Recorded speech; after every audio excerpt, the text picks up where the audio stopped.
The sky above Bramblewood, New England, hung low and heavy, gray clouds cloaking the small town in a perpetual twilight. Autumn had begun stripping leaves from the trees, carpeting the streets with crisp whispers of dying gold and crimson. The estate auction at the old Harrington house attracted more attention than usual. The late Edward Harrington had been an eccentric collector whose taste ranged from peculiar antiques to rumored occult artifacts. Eliza Harper, with a keen eye for unusual art and a curiosity bordering on obsession, moved quietly among the tables laden with antiques. Her fingertips traced worn-out leather covers, delicate porcelain figurines, and tarnished silverware. Yet nothing captured her attention until her gaze fell upon the painting leaning partially obscured against the wall. The artwork immediately drew her close, an eerie yet mesmerizing depiction of an old mansion surrounded by skeletal trees. Its brushstrokes were thick and aggressive, colors muted except for slashes of vivid crimson framing darkened windows that seemed to hold secrets. She stared, her pulse quickening inexplicably as if the painting recognized her gaze and stared back. "Beautiful, isn't it? But beauty can be deceiving," croaked a trembling voice.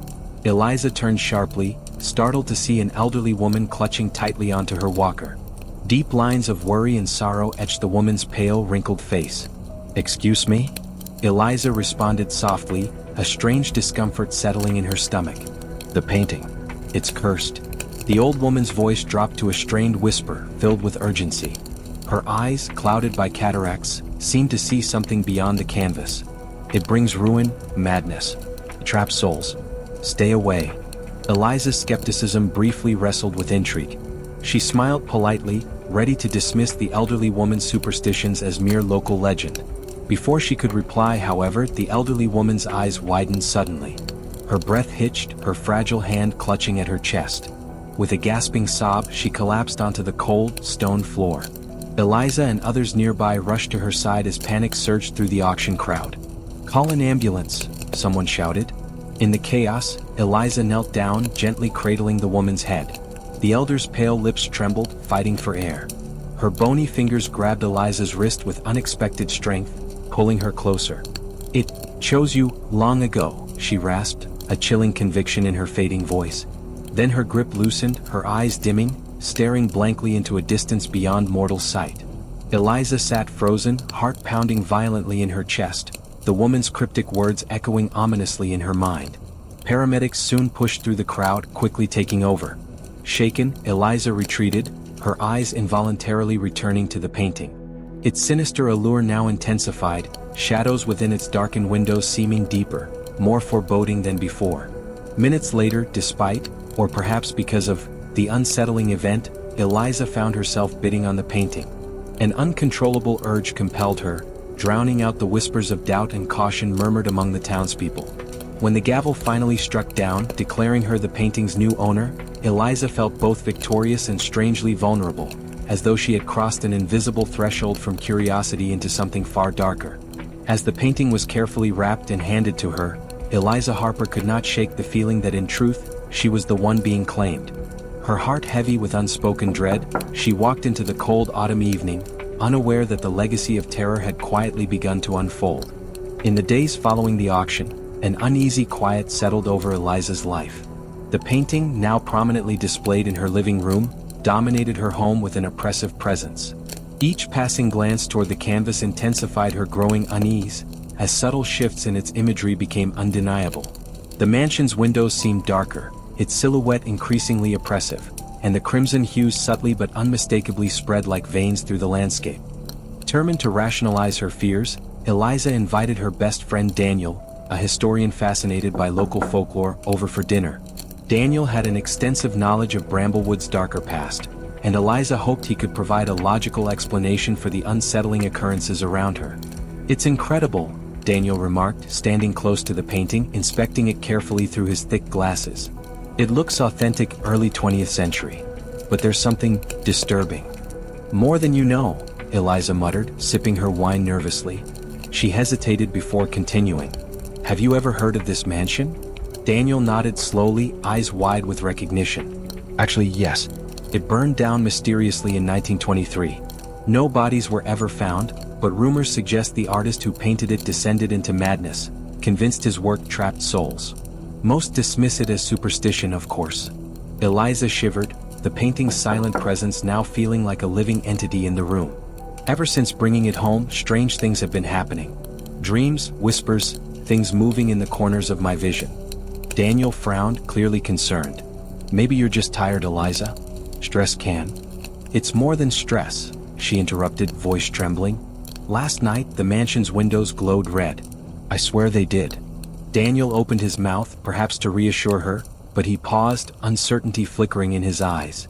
Let me research more into its history, he finally offered, gently squeezing her shoulder. We'll figure it out together.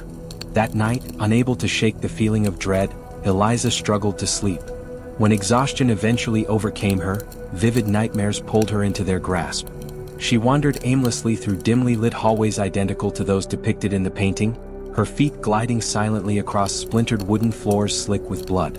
Suddenly jolted awake, gasping for air, she found herself not in bed, but standing barefoot outside her home, shivering in the frigid air. Moonlight illuminated her trembling hand gripping a paintbrush, its bristles thickly coated in fresh, dripping blood. Her heart thundered, panic consuming her as she dropped the brush to the ground.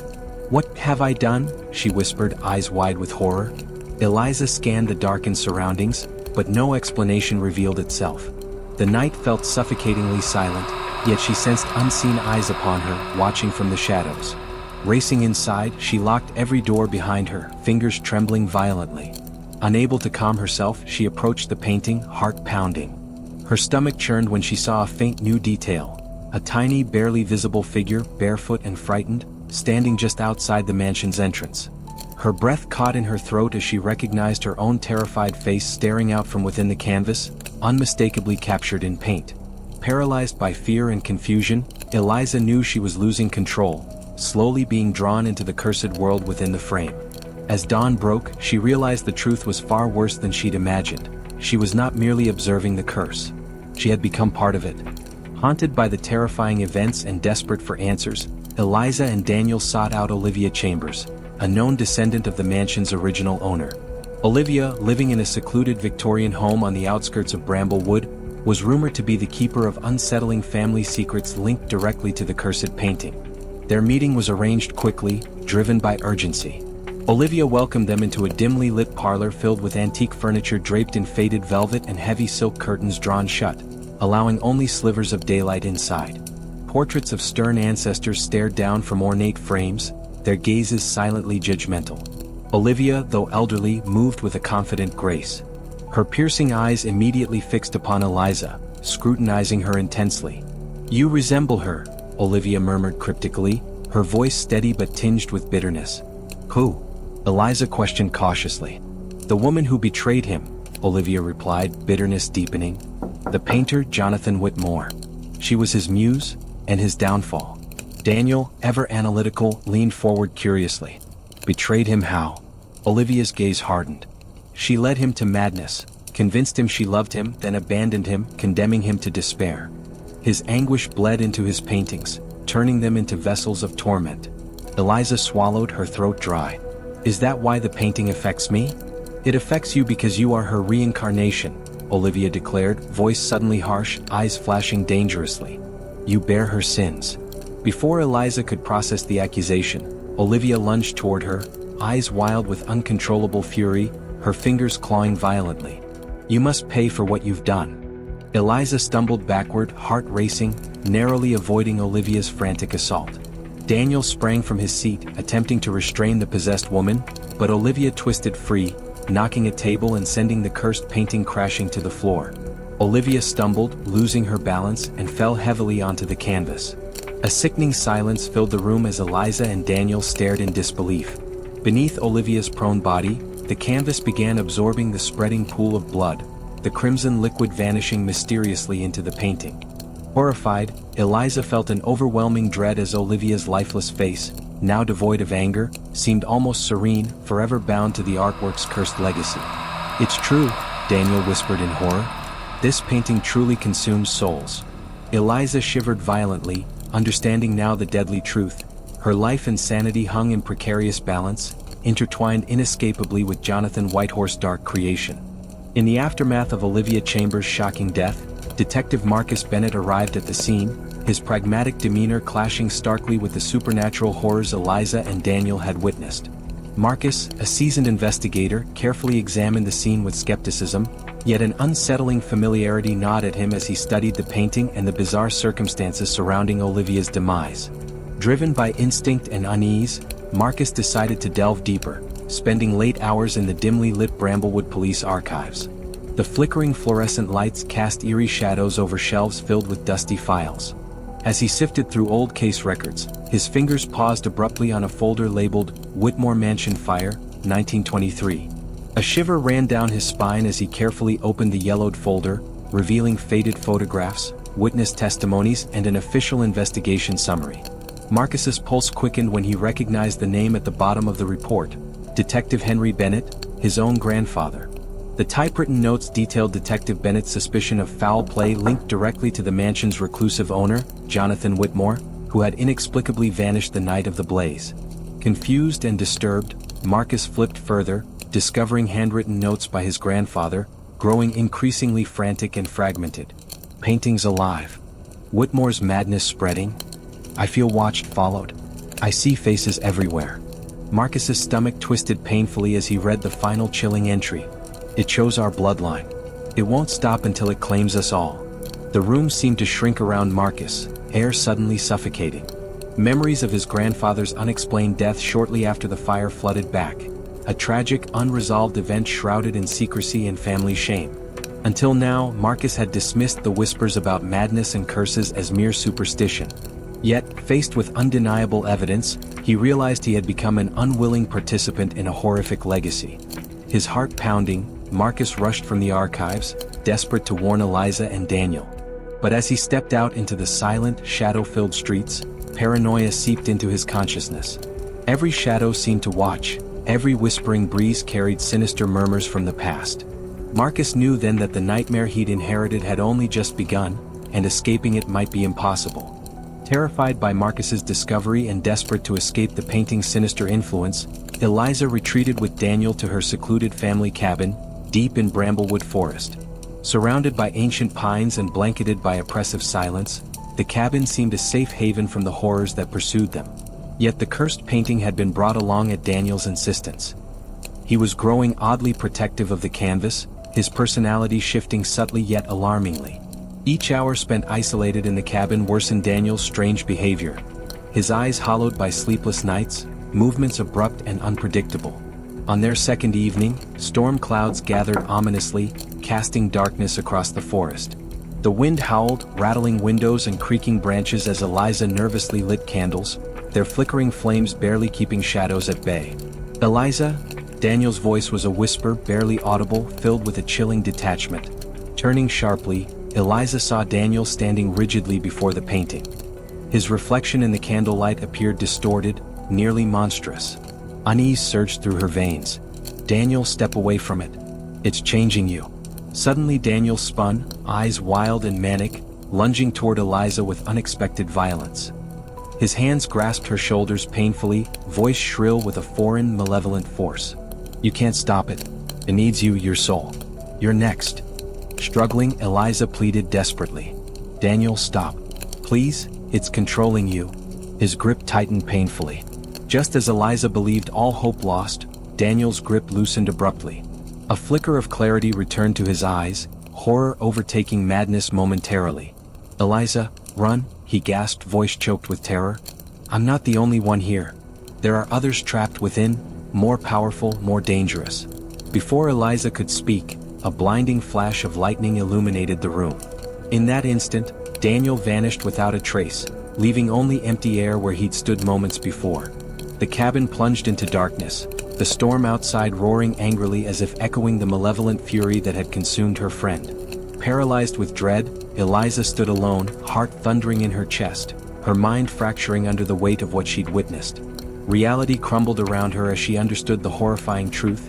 She was utterly alone, trapped in a waking nightmare with no clear escape. Driven by desperation and the haunting echoes of Daniel's final words, Eliza ventured through the dense, shadowed forest, guided only by intuition and lingering dread. After hours of wandering, she stumbled upon the ruined foundations of the Whitmore mansion, barely visible beneath years of unchecked growth and decay. Twisted vines crept across blackened stones, and remnants of charred timber protruded from the earth like skeletal remains. As she cautiously explored, a subtle yet persistent tugging sensation drew her toward a particularly decrepit section of the ruins. Clearing away debris, her breath caught sharply when her foot uncovered a hidden iron hatch, partially rusted but unlocked, leading down into darkness. Heart racing, Eliza descended cautiously into the hidden basement, the stale, damp air choking her lungs. Her flashlight beam cut weakly through oppressive shadows, illuminating walls lined with grotesque portraits, their vivid imagery strikingly lifelike. Horror pooled in her stomach as she recognized the twisted figures depicted, faces contorted in anguish and terror. At the chamber's center sat an ancient wooden chair, upon which rested a figure shrouded by a thick layer of dust and cobwebs. Approaching slowly, Eliza brushed away the decay, recoiling in shock as she uncovered the preserved, nearly pristine corpse of Jonathan Whitmore himself. His eyes were closed serenely, hands folded delicately in his lap, untouched by the ravages of time. Surrounding him, canvases depicted scenes of chilling familiarity, unmistakably events yet to unfold, each capturing moments of impending violence and despair. Eliza gasped sharply upon spotting herself depicted vividly in one painting. It showed her lifeless body sprawled across the mansion's threshold, eyes vacant, blood pooling around her, the dark mansion looming behind like a victorious predator. A sudden rush of panic surged through Eliza, her mind spiraling toward madness. The painter's legacy was undeniable, powerful enough to bind and predict the futures of its victims. Horrified, she backed away, realizing with absolute certainty that Jonathan Whitmore's curse was far stronger and deeper than she had ever imagined. In her bones, she knew she must break free or suffer the same eternal torment that had consumed countless souls before her. Chapter 7, Breaking the Canvas. With the harrowing visions of her own impending doom haunting her every step, Eliza returned to her home, determined to destroy the cursed painting once and for all. She called Marcus Bennett, hoping his investigative skills and police resources could help end the nightmare. Marcus arrived quickly, visibly disturbed and bearing fresh wounds that suggested recent, violent struggles. His eyes held a strange, hollow emptiness, and his demeanor had altered drastically since their last encounter. Together, they prepared to burn the painting, lighting a roaring fire in the fireplace. Yet as Eliza approached the canvas, Marcus unexpectedly seized her wrist in a painfully tight grip, his expression shifting instantly from support to aggression. "You can't destroy it, Eliza," Marcus hissed, voice distorted, filled with chilling menace. "This curse was never meant to end. It must continue, it demands you." Horror-stricken, Eliza struggled, realizing the terrible truth. Marcus had become possessed, corrupted by the same sinister force that consumed Daniel and countless others. His eyes burned with malicious intensity, mirroring the painting's malevolent aura. "You don't understand." Eliza cried desperately, fighting to free herself. "This has to end, Marcus. We can't let it claim anyone else." Marcus lunged violently, knocking her to the ground. The painting landed beside her, its image shifting horrifically, scenes within becoming fluid, violent, and alive, reaching out as if eager to claim her soul. Summoning her last reserves of courage and strength, Eliza pushed Marcus back, her heart breaking with every blow exchanged. Their desperate struggle escalated, the painting growing more powerful, radiating an almost tangible hatred. With Marcus momentarily stunned, Eliza grabbed the canvas and hurled it into the blazing fireplace. The painting erupted violently into unnatural flames, an agonized wail echoing from within its depths. Marcus fell to his knees, writhing as though in agony, then collapsed motionless, freed from the malevolent force. As the fire consumed the painting, Eliza slumped exhausted, bruised physically and emotionally, praying desperately she had finally ended the curse. But a lingering dread whispered deep within. This nightmare might never truly release her. Months passed since the harrowing night Eliza had destroyed the cursed painting, yet its chilling memories lingered, haunting her every moment. The nightmares had faded but never entirely ceased, leaving her perpetually anxious and wary. Life had become a delicate balancing act between the shadows of trauma and the fragile hope of healing. Seeking distraction, Eliza reluctantly attended an exclusive art exhibition in a prestigious gallery downtown, hoping the bright lights and bustling patrons might push away her lingering dread. Yet, as she moved slowly through the displays, an uncomfortable familiarity began to tug at her consciousness, quickening her pulse. At the far end of the hall stood a crowd clustered around a particularly captivating piece. Curiosity drew her closer, even as unease twisted in her stomach. Her heart stopped as the canvas came into view. It was unmistakably another creation from Jonathan Whitmore. This new painting depicted a sinister scene, the haunting image of Daniel's tortured soul trapped within the canvas, eyes wide with eternal terror. Next to him stood Marcus, inexplicably restored, his face twisted into an unsettling smile. Beside Marcus was an unmistakably empty space, a chilling void that seemed explicitly reserved for her. Eliza stumbled backward, overwhelmed by nauseating terror. Her vision blurred momentarily, head spinning as reality crashed cruelly around her. Suddenly, laughter erupted nearby, a disturbingly familiar chuckle, rich and chilling.